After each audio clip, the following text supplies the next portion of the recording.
I remember the look in her eyes even now. She looked at me, not with fear or anger, but something deeper, something like satisfaction.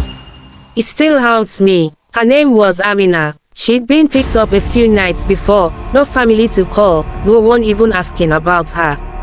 She was quiet, almost too quiet, and everyone in the cells wondered what her story was. They kept her at the back, away from the others, away from view. The officer in charge, Officer Malu, he wasn't exactly known for following the rules.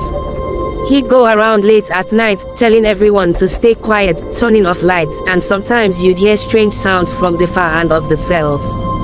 Sometimes the women would come back looking like shadows of themselves, crying silently. But they didn't talk. None of them ever talked. Amina was different though. She wasn't the type you could scare or bully into submission. She'd glare back, her dark eyes steady, like she was calculating something.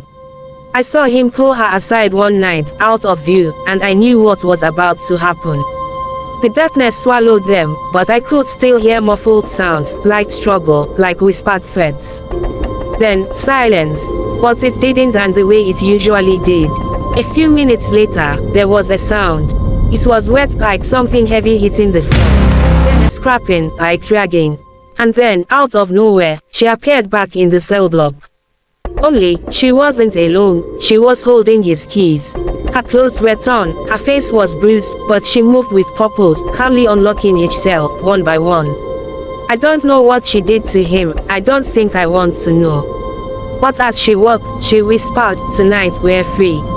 No one dared ask her anything, and no one dared look back as we slipped out into the night, our feet silent, breaths shallow.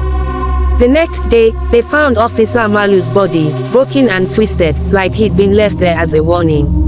I still see her eyes sometimes, though, dark, focused, like she was already planning.